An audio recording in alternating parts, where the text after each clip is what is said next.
The engineering bay of the horizon's edge hummed with the sound of working machines. Dr. Hana stood on a metal platform, her hands moving carefully over the plasma conduit panel. She had been working on the ship for 8 months now, and she knew every corner of this place. The tall metal walls gleamed under the bright lights. Cables ran across the ceiling like metal vines. Everything smelled like oil and electricity. Hana wiped sweat from her forehead with the back of her hand. The work was hard, but she liked it. She was the only human on this ship. Everyone else was Velkari. They were tall aliens who looked like lions walking on 2 legs. They had golden fur, sharp teeth, and eyes that could see in the dark. They were strong and fast and powerful, and they thought humans were weak. That was why Hana worked so hard. She wanted to prove she was not weak. She wanted to show them that humans could do anything the Velkari could do. She checked the pressure gauge on the conduit. The numbers looked normal. Everything seemed fine. A small sound made her look up. 3 faces pressed against the observation window above her. The Cubs, Taran, Mika, and June. They were always watching her work. Their round eyes followed her every move. Their small paws pressed against the glass. Hana smiled and waved at them. They waved back, their tails swishing with excitement. The Cubs were young Velkari. Taran was the oldest at 6 cycles, which was like being 6 years old for humans. He had dark gold fur and serious eyes. Mika was 5 cycles old, with lighter fur and a quick mind. Little June was only 4 cycles, the baby of the group, with the fluffiest fur and the biggest heart. They loved Hana. She had saved June's life 3 months ago when he choked on a food cube. She had grabbed him and squeezed his belly until the cube popped out. After that, the Cubs followed her everywhere. They called her our human and brought her drawings and shiny rocks they found on other planets. Hana turned back to her work. She needed to replace a worn seal in the conduit. She reached for her tools. The metal was hot under her fingers. She could feel the heat through her gloves. She worked carefully, removing bolts one by one. That was when everything went wrong. The conduit made a strange hissing sound. Hana froze. She knew that sound. It meant pressure was building up somewhere it should not be. She pulled her hand back fast, but not fast enough. A jet of superheated steam burst from the seal she had just loosened. It hit her left hand like a blast of fire. Pain exploded across her skin. It felt like someone had pressed a burning coal against her palm. Hana bit down on her scream. She would not scream. She would not show weakness. The Velkari already thought humans were fragile. If she screamed, if she showed how much this hurt, they would never let her work alone again. She grabbed her jacket from the railing and wrapped it around her hand. The pain was so bad it made her eyes water. Her hand felt like it was still burning, even though the steam had stopped. She could smell burned skin. Her stomach turned, but she forced herself to stay calm. She looked up at the observation window. The Cubs were standing now, pressed even closer to the glass. They had seen something. She could tell by the way their ears were pointed forward, alert and worried. Taran's mouth was moving. He was probably asking Mika if Hana was okay. Hana forced herself to smile. She waved with her right hand, the good hand. She made herself look normal, relaxed, like nothing had happened. The Cubs did not move. They were still watching her with those sharp eyes that missed nothing. She needed to get out of here. She needed to treat this burn before it got worse. But she could not go to the medical bay. Dr. Lena would ask questions. Dr. Lena would file a report. Captain Daros would find out. Then there would be meetings and investigations and new rules about humans working alone. No, she would handle this herself. Hana climbed down from the platform, moving slowly so the Cubs would not see her shaking. Every step made her hand throb. The pain ran up her arm like electricity. She kept the jacket wrapped tight around her hand. She could feel wetness soaking into the fabric. Blisters. The burn was bad. She walked out of the engineering bay, keeping her pace normal. Not too fast, not too slow. Just a regular day of work. Nothing to see here. Move along. The corridors of the ship were quiet. Most of the crew was in their rest cycle. The Velkari needed a lot of sleep. Hana was grateful for that now. She did not want to see anyone. She did not want to answer questions. Her quarters were on deck 3, near the science labs. She took the stairs instead of the lift. Fewer chances of running into someone. Her legs felt weak. The pain was getting worse. Each heartbeat sent a pulse of fire through her hand. Finally, she reached her door. It slid open with a soft hiss. She stepped inside and the door closed behind her. Safe. She was safe now. Hana unwrapped the jacket from her hand and looked at the damage. Her breath caught in her throat. The burn covered her entire left palm and 3 of her fingers. The skin was angry red and white. Blisters were already forming, some of them as big as coins. Fluid leaked from the worst spots. This was a second-degree burn, maybe worse. She needed medical attention, real medical attention, but she could not go to Dr. Lena. She could not. Hana went to her small bathroom and opened the medical kit she kept for emergencies. Her hands were shaking now. The pain was so bad she felt dizzy. She ran cool water over the burn and almost passed out from the sensation. It hurt so much she saw spots in her vision. She dried the burn carefully with a clean cloth. Then she applied burn gel from her kit. The gel was cool and took some of the pain away. She wrapped the hand in sterile bandages, winding them around and around until the burn was completely covered. When she was done, Hana sat on her bed and let herself shake. Let herself feel the pain. Now that she was alone, she did not have to be brave. Tears ran down her face. Her hand throbbed with every beat of her heart. But she had done it.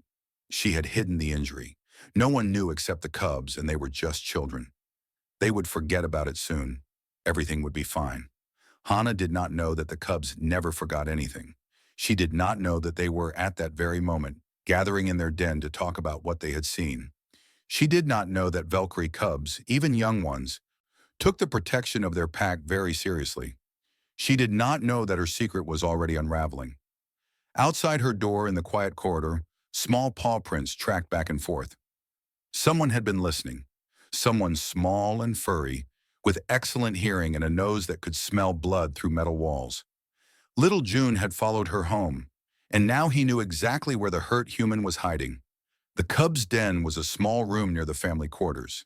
It had soft cushions on the floor and walls painted with stars and planets.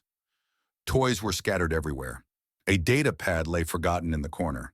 But tonight, the 3 cubs were not playing. They sat in a circle, their faces serious. Taran spoke first. He was the oldest, so he led their meetings. Something hurt Hana. We all saw it. Mika nodded. Her ears were flat against her head, a sign she was upset.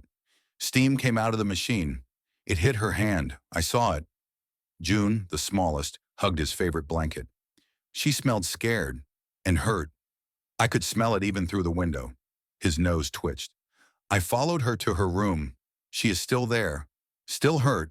Taran growled, a small sound that would one day become as fierce as his father's. Why did she not go to Dr. Lena? Injuries must be reported. Mother taught us that. Humans are different, Mika said. She was the smartest of the 3. She read all the time and asked questions about everything. Hana works hard to show she is strong. Maybe she thinks we will not respect her if we know she got hurt. That is stupid, June said. Then he looked worried. Is it okay to say that? It is stupid, Taran agreed. Pack takes care of pack. That is the first rule. If you are hurt, you tell the pack. Then the pack helps you. He looked at his siblings. Hana is our pack. We adopted her when she saved June. Remember? They all remembered. It had been a normal mealtime. June had been eating too fast, as always. The food cube got stuck in his throat. He could not breathe. He turned blue. The adults were too far away, but Hana was sitting right next to him. She moved so fast. She grabbed him and squeezed his middle. The food cube popped out. Air rushed back into June's lungs. After that, the cubs loved her. And in Valkyrie culture, when you saved a life, that life became part of your pack. Hana was family now. She might not know it, but the cubs did. We need to find out what happened, Taran said. We need evidence. Then we tell Father. Mika's eyes brightened. She loved solving puzzles. I can check the engineering logs. I know how to access the computer system. Mother showed me last week. You are not supposed to use that for games, Taran reminded her. This is not a game, Mika said. This is pack business. She stood up and walked to the data pad in the corner. Her small paws moved over the screen. She was young, but she was smart. She had watched the adults use the computers many times. She knew the codes. The screen lit up. Lines of data scrolled past. Mika's eyes moved fast, reading everything. Here, she said, Engineering Bay, Section 4. Today, second work shift. Plasma conduit malfunction. Pressure seal failure. She looked up. That is exactly when Hana was working there. Does it say anything about injuries? Taryn asked. Mika scrolled down. No, no injury report filed. Her face fell. But there should be. If someone got hurt, there should be a report. She did not tell anyone, June said quietly. She is hiding it. Taryn paced back and forth, his tail lashing. This was what father did when he was thinking hard. Why would she hide it? Is she afraid of us? Maybe she is afraid of being sent away, Mika suggested. Humans are rare on Velkari ships. Maybe she thinks if she shows weakness, father will send her back to her home planet. That thought made all three cubs go quiet. They did not want Hana to leave. She was theirs. She told them stories about Earth. She showed them pictures of oceans and forests. She taught them words in her language. She made them laugh. Father would never send her away, Taryn said firmly. She is crew. She is family. But she does not know that, Mika said. Not really. She still thinks she has to prove herself. June sniffed the air. His nose was the best of all the cubs. Even now he could catch faint traces of scent from the corridor outside. I can smell the medicine she used, and burned skin, and pain. His eyes were wide. It smells bad, really bad. She is hurt more than she is showing. Taryn made a decision. We investigate more. Mika, you keep checking the computer logs. Find out everything about that conduit. When was it last checked? Who was supposed to maintain it? Everything. He turned to June. You use your nose. Track Hana. Learn her patterns. See if she is hiding the injury from others too. What will you do? Mika asked. I will watch her, Taryn said. I will see if she goes to meals, if she uses her hand, if she shows any signs of pain. His young face was set in determination. And if the injury is bad, we tell father, even if Hana gets mad at us. She will be mad, June said nervously. Better mad than hurt, Taryn replied. That is what mother always says. The next morning, Hana woke up to fire in her hand. The pain had gotten worse during the night. The bandages felt too tight. When she carefully unwrapped them, she saw that the blisters had grown bigger. Some had popped. Clear fluid dripped down her fingers. She cleaned the wound again, trying not to cry out. The burn gel helped, but not enough. She needed real medical attention. She knew that, but she could not. She just could not. Hana wrapped the hand in fresh bandages. Then she pulled on a long-sleeve shirt that covered the wrappings. She looked at herself in the mirror. You could see the bulk of the bandages under the sleeve if you looked closely, but maybe no one would notice. She had to go to breakfast. If she missed a meal, people would ask questions. Captain Darrows tracked crew health carefully. Missing meals was a red flag. The mess hall was busy when she arrived. Velkari crew members sat at long tables, eating and talking. The sound of their voices was like a low rumble of thunder. They were so big, so strong. Some of them stood over 7 feet tall. Their muscles moved under their fur like water. Hana felt small here. She always did. But she held her head high and walked to the food dispenser. Dr. Hana, a cheerful voice called out. She turned to see Engineer Kyle waving at her. He was in charge of all the ship's systems. He had bright gold fur and kind eyes. Come sit with us. Hana smiled and nodded. She got her food, a simple meal of protein paste and vegetables, and carried it to Kyle's table. She sat down carefully, keeping her left hand in her lap. How are the experiments going? Kyle asked. He always asked about her work.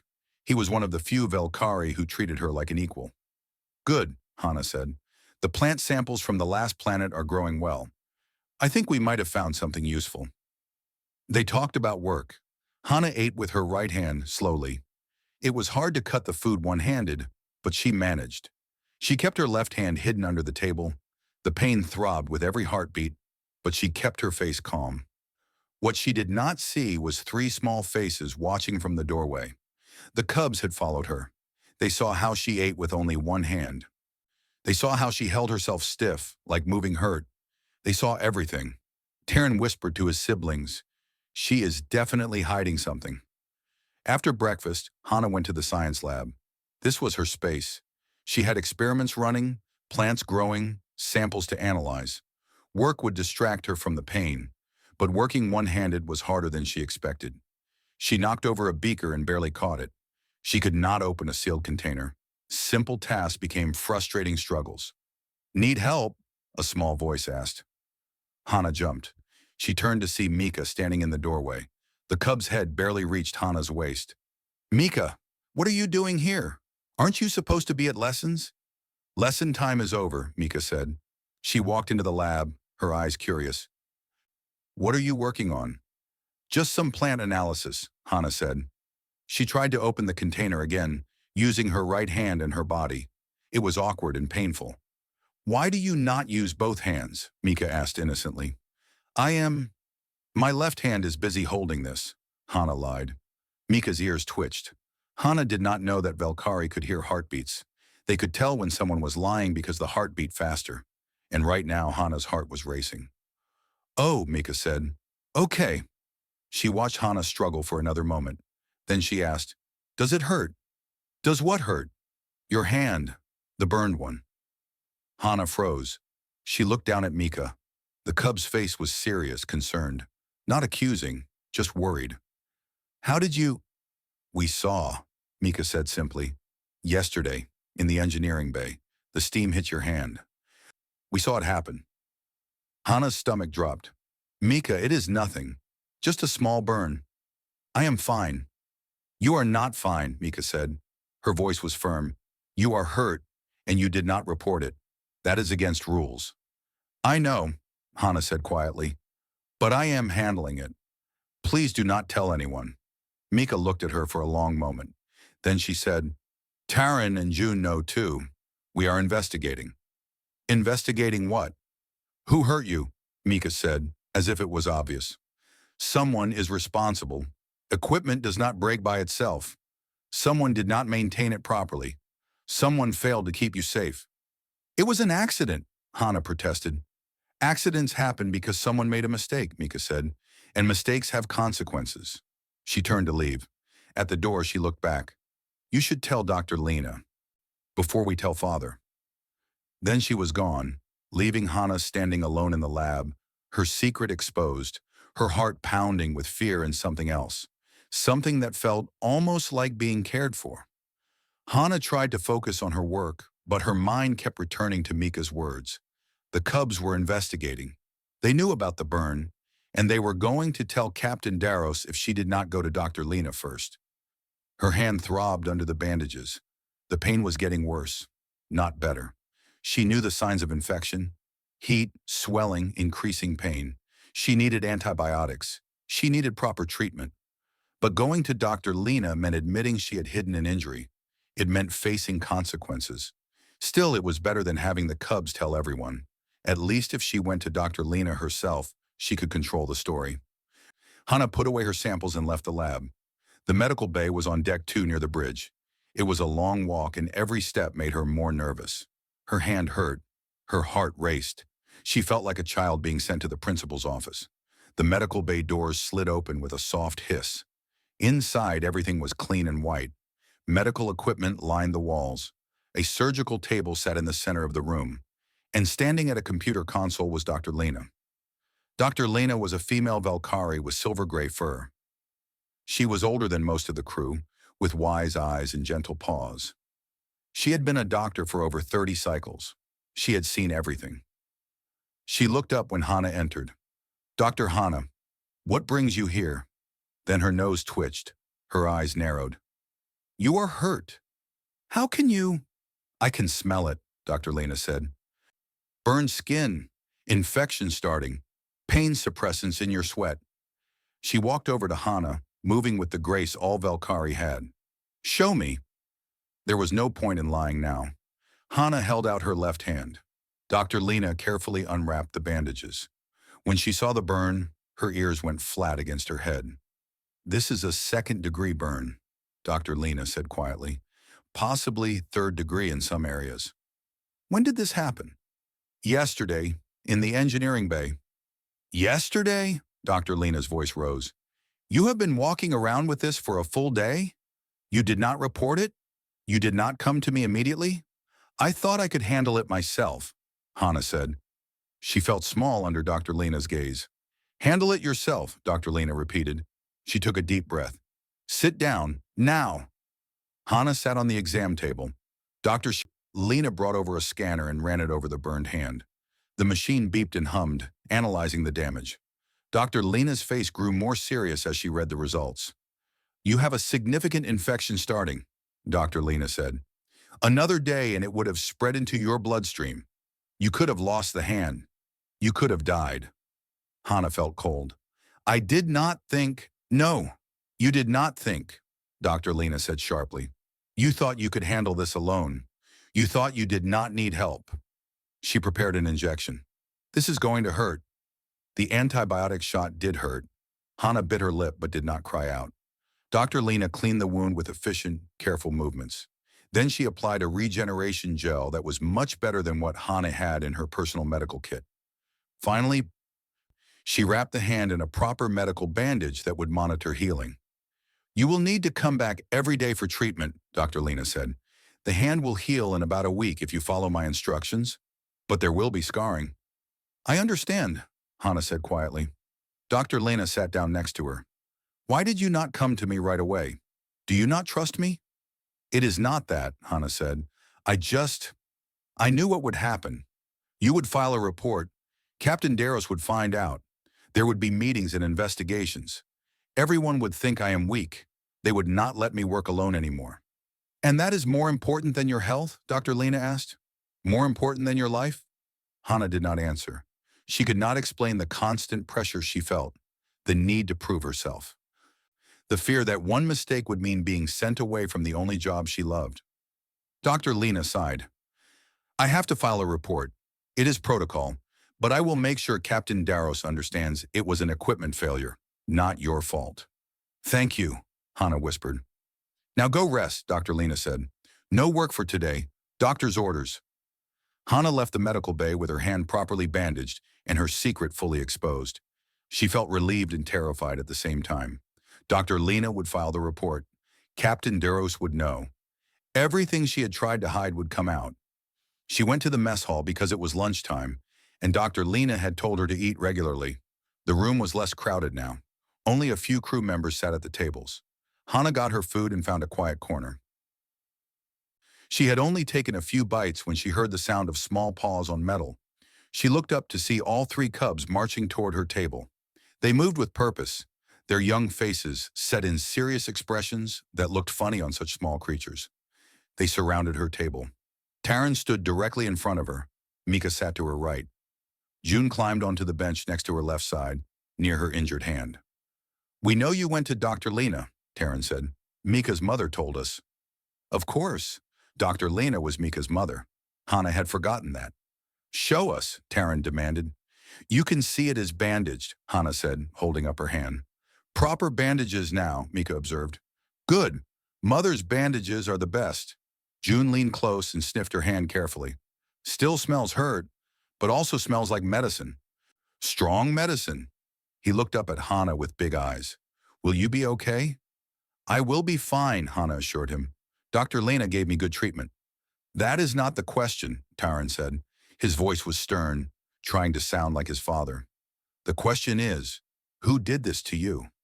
It was an accident, Hana said. The equipment malfunctioned. Equipment malfunctions because someone does not maintain it properly, Mika said, repeating what she had said earlier. We checked the logs. That conduit was due for maintenance 2 weeks ago, but the maintenance was delayed. Do you know why? Hana shook her head. She did not follow maintenance schedules. That was Kale's job. Because Engineer Kale said the conduit was low priority, Mika continued. He said it could wait until the next station stop, but it could not wait. And now you are hurt. Taryn's small paws clenched into fists. That is negligence. That is failing to protect the pack. There are consequences for that. Wait, Hana said quickly. Kyle did not mean for this to happen. He is a good engineer. He was just busy. There are a lot of systems on this ship. Too busy to keep you safe, June said quietly. He pressed against Hana's side, seeking comfort and giving it at the same time. We are telling Father, Taryn announced. Today, right now. No, please, Hana said. It is not necessary. I am fine now. Dr. Lena filed a report. Captain Darrows will see it in the normal way. You do not need to make a big deal out of this. You are Pac, Terran said simply. When Pac is hurt, it is always a big deal. Before Hana could argue more, Terran turned and marched toward the door. Mika followed him. June gave Hana's arm a gentle pat with his paw, then hurried after his siblings. Hana wanted to call them back. She wanted to stop them. But she also felt something warm in her chest. They cared about her. Really cared. Not because she was useful or because she did her job well, but because she was Pac. She was family. She sat alone at the table, eating her meal slowly with one hand, and waited for what would come next. The bridge of the horizon's edge was the heart of the ship. It was a large room with screens covering the walls. A command chair sat in the center, raised above the other stations. This was where Captain Darrows led his crew. This was where all important decisions were made. Captain Darrows was a massive Valkyrie with dark fur and scars from old battles. He had been a ship captain for 15 cycles. He was fair but strict. His crew respected him. Some feared him. All obeyed him. He was reviewing supply reports when the bridge doors burst open. Not slid open properly, burst open, because 3 small cubs had hit the emergency release button. Every crew member on the bridge turned to look. First Officer Risa stood up from her station. Security Chief Nia's hand went to her weapon, then relaxed when she saw it was just cubs. Engineer Kale looked up from his console, surprised. Captain Darrows raised one eyebrow. Cubs! What is the meaning of this interruption? You know you are not allowed on the bridge during duty hours. Terran walked forward. His siblings flanked him. They moved like soldiers, not children. They stopped in front of the command chair and looked up at the captain. Someone hurt Hana, Terran said. His voice was clear and strong. We demand justice. The bridge went completely silent. Captain Darrows leaned forward in his chair. His eyes focused on the cubs with sudden intensity. Explain, he said. Just one word, but it carried the weight of command, and the cubs began to explain. They told him about the steam, the burn, how Hana had hidden it, how they investigated and found the maintenance failure, how Hana finally went to Dr. Lena, how the injury was serious enough to threaten her life. As they talked, Captain Darrows's expression grew darker. First Officer Risa's claws extended. Security Chief Nia's fur bristled, and Engineer Kale went very, very pale beneath his golden fur. When the cubs finished, Captain Darrows stood up from his chair. He was massive, imposing, terrifying when he was angry, and right now, he was very angry. Summon Dr. Hana to the bridge, he said quietly, and someone tell me why I'm just learning about this injury now, a full day after it occurred. Engineer Kale stood up slowly. Captain, I can explain. Oh, you will explain, Captain Darrows said. In detail, but first I want to see Dr. Hana. I want to see this injury that my crew member felt she needed to hide from me. The cubs looked at each other. They had done what they came to do. They had told Father. Now the adults would handle it. Justice would be served. Their human would be protected. Terran nodded in satisfaction. Mika's tail swished with pride, and little June smiled, knowing that Hana would be safe now. The pack had spoken, and in a Valkyrie pack, that meant everything was about to change. Hana was in her quarters when the summons came. The computer chirped, and Captain Darrows's voice filled the room. Dr. Hana, report to the bridge immediately. Her stomach dropped. The cubs had done it. They had told the captain. She looked at her bandaged hand, at the clean white wrappings that Dr. Lena had applied. There was no hiding it now. She changed into a clean uniform and made her way to the bridge. Her legs felt weak. Her heart pounded. She had been on the bridge before, but always for normal meetings. Never for something like this. The bridge doors opened for her. She stepped inside and immediately felt the weight of every eye on her. Captain Darrows stood in the center of the room, arms crossed. First Officer Risa stood to his right. Security Chief Nia was at her station, watching everything. Engineer Kyle stood off to one side, looking miserable. And in front of them all, sitting on the floor like small furry judges, were the 3 cubs. Dr. Hana, Captain Darrows said. His voice was controlled, but she could hear the anger underneath. My cubs tell me you sustained a serious injury yesterday, an injury you did not report. Yes, Captain, Hana said. There was no point in denying it. Show me. Hana held up her bandaged hand. Captain Darrows walked over to her. He was so tall, she had to tilt her head back to look at his face. He gently took her hand in his much larger paw and examined the bandages. Dr. Lena tells me this burn could have cost you your hand, he said quietly. That if you had waited one more day, the infection would have spread to your blood. You could have died. I did not mean to cause trouble, Hana said. Her voice came out smaller than she wanted. Trouble? Captain Darrows repeated. He let go of her hand. You think this is about trouble? He turned and walked back to the center of the bridge. My cubs had to investigate an injury to a crew member because that crew member did not trust her captain enough to report it. My cubs had to come to me to demand justice because they were more concerned about your welfare than you were. I am sorry, Captain. Sorry is not enough, Captain Darrow said. You are part of this crew. You are under my protection. When you hide an injury, you make my protection meaningless. You make our safety protocols meaningless. You endanger yourself, and by extension, you endanger this entire ship. Hana had not thought about it that way. She had only been thinking about herself, about proving she was strong, about not being sent away. Do you know why we have injury reporting requirements? Captain Darrows asked. To track crew health, Hana answered. That is one reason, the captain said. But the main reason is this. When someone is injured, we need to know why. We need to find the cause. We need to fix the problem so it does not happen again. You robbed us of a day of investigation, a day where another crew member could have been hurt by the same faulty equipment. Hana felt her face grow hot with shame. She had been so focused on her own problems that she had not thought about others. I understand, Captain. It will not happen again. No, it will not, Captain Darrows agreed, because I am assigning you a safety monitor. You will not work alone in any engineering space until I am satisfied you will follow proper protocols. Captain, please. This is not a punishment, Captain Darrows interrupted. This is a safety measure, for you and for the crew. He looked at her sternly. Do you understand why you are really here, Dr. Hana? She shook her head, not trusting herself to speak. You are here because 3 cubs care more about your safety than you do, Captain Darrows said. They investigated. They gathered evidence. They came to me and demanded justice. They did what you should have done yourself. They protected the pack. Terrence stood up from where he had been sitting. Father, may I speak? You may. Hana is our human, Taran said. We adopted her when she saved June. She is family, and family does not hide pain from family. That is what Mother taught us. Your mother is wise, Captain Darrows said. He looked back at Hana. My cubs understand something you do not yet understand. On this ship, we are all pack. We all take care of each other. There is no shame in being injured. There is no shame in needing help.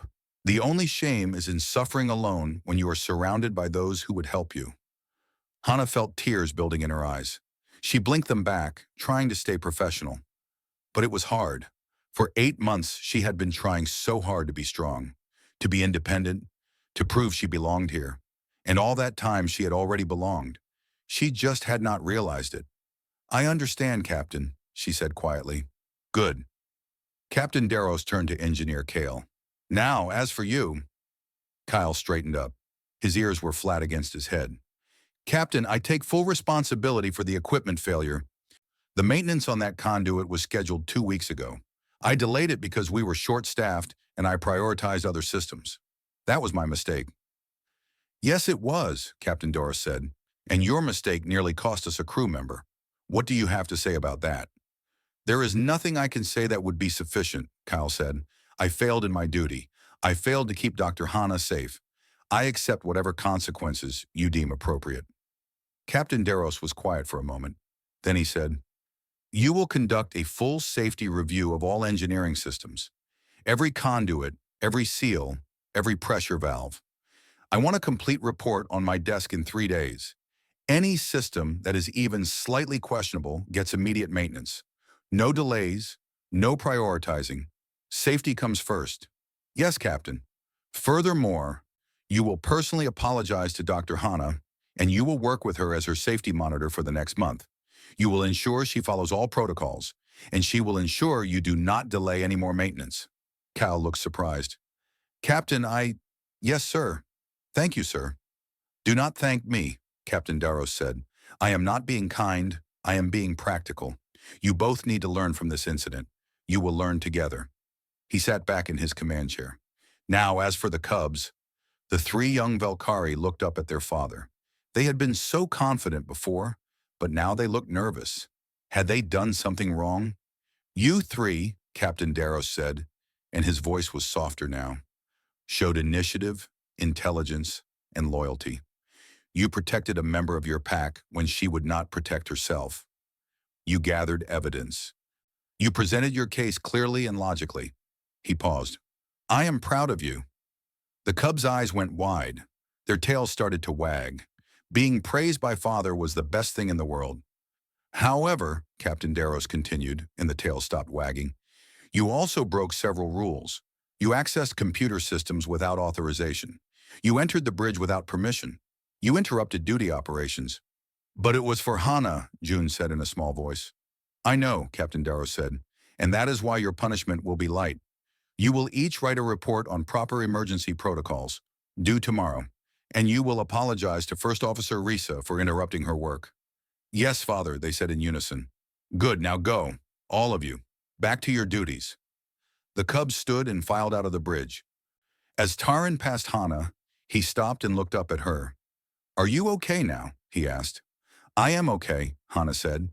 She knelt down so she was at his level. "Thank you for protecting me, all of you. I am sorry I worried you."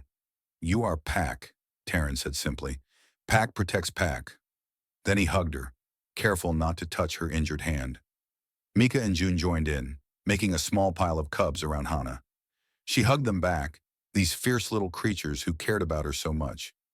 When they finally let go and left the bridge, she stood up and found Dr. Lena had entered at some point. The medical officer smiled at her. "Come," Dr. Lena said.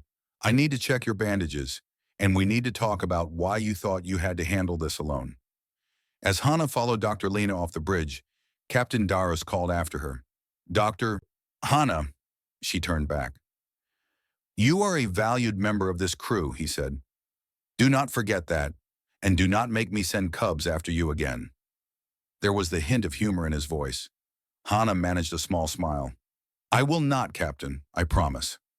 That evening, after her hand had been checked and rebandaged, after she had eaten dinner in the mess hall with Engineer Kale, awkwardly apologizing 3 times, after she had returned to her quarters exhausted and emotionally drained, there was a knock on her door. She opened it to find all 3 cubs standing there. They carried pillows and blankets. "What is this?" Hana asked. "We are staying with you tonight," Taran announced, "to make sure you rest properly, to make sure you do not need anything in the night, to make sure you are safe." "You cannot stay here," Hana protested. "Your parents will worry." "Mother knows," Mika said. "She said it was a good idea. She said you should not be alone after a trauma." "Father agreed," Taran added. "He said we did good work today. We earned the right to guard our human." Hana wanted to argue, but the truth was she did not want to be alone. The day had been long and difficult. Her hand hurt. Her emotions were raw. And having the cubs there, with their warm presence and fierce loyalty, sounded wonderful. "Okay," she said. "You can stay, but you have to sleep. No playing all night." "We will sleep," June promised. "Right next to you, so we can hear if you need help." They came in and set up their blankets on the floor next to Hana's bed. But within 10 minutes of lights out, all 3 cubs had climbed into the bed with Hana. They curled up around her, careful of her injured hand, their soft fur warm and comforting. Hana lay in the dark, surrounded by purring cubs, and felt safer than she had in months. She had been so focused on being strong that she had forgotten it was okay to be weak sometimes. She had been so worried about proving herself that she had not seen that she had already proven herself when she saved June's life. "Thank you," she whispered into the darkness. "You are Pack," Taran mumbled, already half asleep. "This is what Pack does." And for the first time since joining the crew of the Horizon's Edge, Hana truly believed it. She was not just an employee, not just a useful human scientist. She was Pack. She was family. And that meant everything. The next morning, Hana woke to the sound of soft breathing. 3 cubs were still curled around her, fast asleep. June had his head on her shoulder. Mika was pressed against her side. Taryn lay at her feet like a guard dog. Their fur was warm and soft. Their gentle purring filled the room with a peaceful sound. Hana's hand still hurt, but it was better than yesterday. The antibiotics were working. The regeneration gel was doing its job. Dr. Lena had said the hand would heal in a week. There would be scars, but she would have full use of it again. She carefully extracted herself from the pile of cubs and went to the bathroom. When she came back, all 3 were awake, stretching and yawning. Their sharp teeth showed when they yawned. Their claws extended and retracted. They looked like tiny, adorable predators. "Good morning," Hana said. "Morning," Taryn said. He sat up and looked at her seriously. "How is your hand?" "Better," Hana said. She held it up. The bandages were clean and white. "Dr. Lena's medicine is working." "Good, Masano Mami," Mika said. "You have to go see her today for treatment. We checked your schedule." "We will come with you," June added, "to make sure you go." Hana smiled. "I will go, I promise. No more hiding injuries." The cubs seemed satisfied with that answer. They gathered their blankets and headed out, probably to get breakfast and start their day of lessons. But before they left, each one hugged her carefully, mindful of her hand. After they were gone, Hana got ready for the day. She put on her uniform and went to the mess hall. The room was full of crew members eating breakfast. When she entered, several Valkyrie looked up. Engineer Kyle waved at her from a table. Dr. Lena nodded in greeting. Even Security Chief Nia gave her a brief nod of acknowledgement. It felt different now. Before, Hana had felt like an outsider, someone who had to constantly prove herself. But now, after yesterday's events, something had changed. She was not an outsider anymore. She was crew. She was pack. She got her food and sat down at Kel's table. The engineer looked nervous. "Dr. Hana," he said, "I want to apologize again. What happened was my fault. I should have maintained that conduit on schedule. I put efficiency ahead of safety. That was wrong." "I accept your apology," Hana said, "but I also want to apologize to you. I should have reported the injury immediately.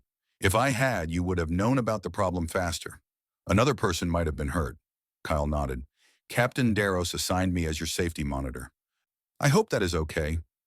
"It is more than okay," Hana said. "I think we can both learn from this." They ate in comfortable silence for a while. Then Kale asked, "Can I ask you something? Why did you hide the injury? Did you think we would blame you?" Hana thought about how to answer. "Where I come from, humans are everywhere. We are not special. We are not rare.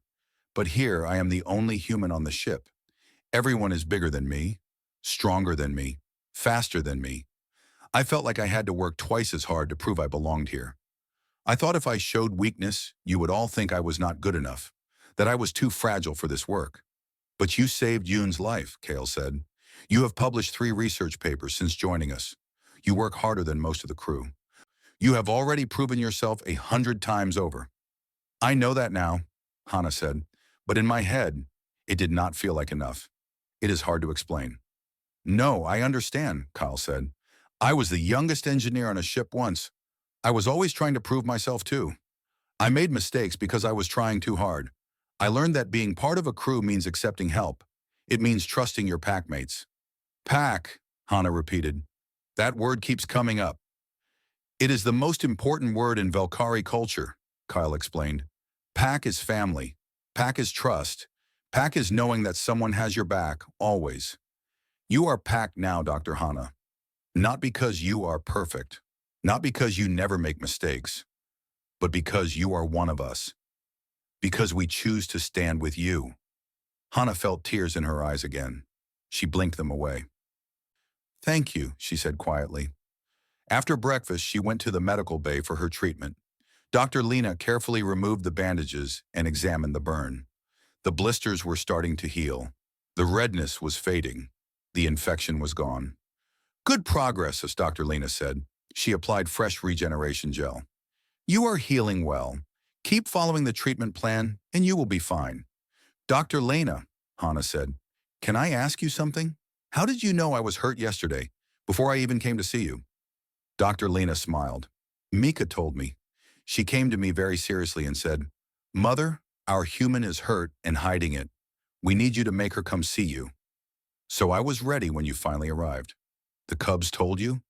They tell me everything, Dr. Lena said with amusement. They are very protective of those they care about. It is a Velkari trait. We do not abandon our pack. We do not let them suffer alone. She finished wrapping the new bandages. Mika was very worried about you. All three of them were. They spent the whole night before they came to me planning how to investigate. They took it very seriously. They are good kids, Hana said. They are, Dr. Lena agreed. And they love you. You saved June's life. In Velkari culture, that created a bond. You are part of their family now, whether you meant to be or not. Hana thought about that as she left the medical bay. She had not meant to become family with anyone. She had just reacted when June was choking. She had done what anyone would do. But to the Velkari, it meant something more. It meant commitment. It meant belonging. The next few days fell into a new rhythm. Every morning, Hana went to Dr. Elena for treatment. Every day, she worked in the science lab with Engineer Kale nearby, conducting his safety review. The Cubs visited her often, bringing her small gifts, a shiny rock, a drawing, a flower from the hydroponics bay. Kyle completed his safety review and found 12 systems that needed immediate attention. Captain Daros was not pleased about that, but he was pleased that the problems had been found before anyone else got hurt. The engineering team worked around the clock to fix everything. 1 week after the injury, Dr. Lena removed the bandages for the last time. The burn had healed into shiny pink scars across Hana's palm and fingers. The scars were permanent, but the hand worked fine. All the nerves were intact. All the movement was normal. Good as new, Dr. Lena declared. Well, not quite new, but fully functional. You are cleared to return to all normal duties. Hana flexed her hand, testing it. It felt stiff but strong. Thank you, Dr. Lena, for everything. Thank my daughter and her brothers, Dr. Lena said.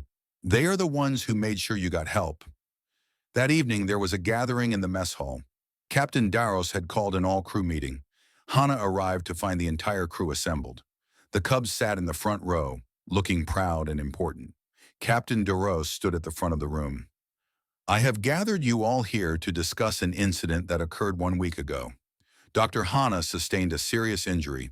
She did not report it. This created a safety issue for the entire crew. Hana felt her face grow hot. Everyone was looking at her. However, Captain Daros continued, 3 of our youngest crew members noticed the problem. They investigated. They gathered evidence. They brought the issue to my attention. Because of their actions, we discovered not 1 but 12 safety violations in our engineering systems. Because of their actions, we prevented future injuries. Because of their actions, Dr. Hana received proper medical treatment before her injury became life-threatening. He looked at the Cubs. Taran, Mika, and June, come forward. The 3 Cubs walked up to stand before the captain.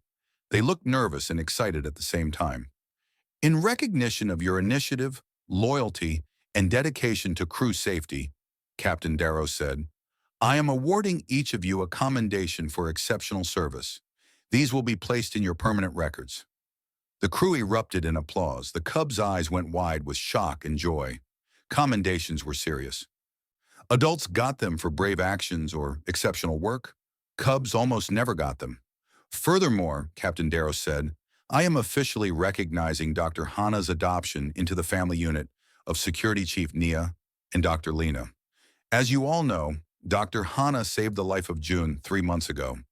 According to our traditions, this created a family bond. I am formally acknowledging that bond now. Hana felt dizzy. Adopted? She was being adopted. Security Chief Nia stood up from her seat. She walked over to Hana and placed a hand on her shoulder. You are pack now, she said in her deep voice. You are family. You have our protection. You have our loyalty. You have our love. Dr. Lena joined them, standing on Hana's other side. Welcome to the family, she said warmly. The Cubs ran over and hugged Hana all at once, nearly knocking her over. The crew applauded again. Hana stood there, surrounded by her new family, overwhelmed with emotion. She had come to this ship to do research, to study plants and analyze samples. She had not expected to find a home. She had not expected to find a family. But here they were, these fierce, loyal, loving aliens who had claimed her as their own. Thank you, she managed to say. Her voice was thick with tears. Thank you for accepting me. Thank you for protecting me. Thank you for caring about me even when I did not care enough about myself. That is what family does, Taryn said seriously, echoing what he had said before. Pack protects pack. After the meeting, there was a celebration. Food was brought out, music played. The crew mingled and talked. Hannah sat with her new family, Nia, Lena, and the three cubs, and felt more content than she had in years. Later, when the celebration was winding down, Captain Daros approached their table. Dr. Hannah, may I speak with you? Of course, Captain. They stepped aside, away from the noise. Captain Daros looked at her with his intense eyes. I want you to understand something. When I was harsh with you on the bridge, it was not because I was angry at you specifically. It was because I was angry that you felt you had to hide, that you felt you could not trust us with your pain. That tells me I failed as a captain. Captain, no. Let me finish, he said gently. A good captain creates an environment where crew members feel safe, where they feel they can report problems without fear, where they know they are valued. I did not create that environment for you. And that is my failure, not yours. I never felt unsafe with you, Hannah said. I felt unsafe with myself. I put pressure on myself that no one else was putting on me. Perhaps, Captain Darrow said, but I will do better. We will all do better. You are Velkari crew now. You are family. And family does not let family suffer alone. He placed a large paw on her shoulder, a gesture of respect and affection.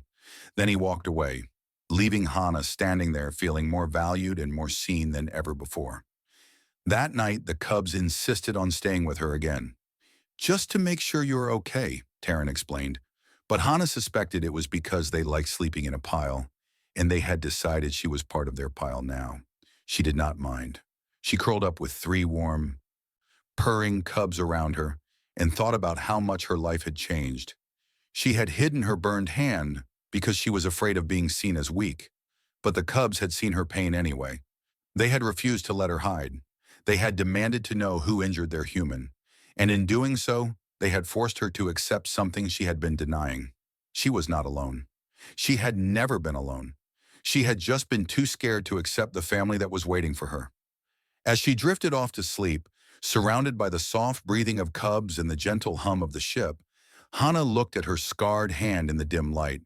The scars would always be there, a permanent reminder of the day she tried to be strong alone and learned instead that true strength came from accepting the love and protection of Pack. Her hand had been burned, but her heart had been healed, and that, she thought, was worth every scar.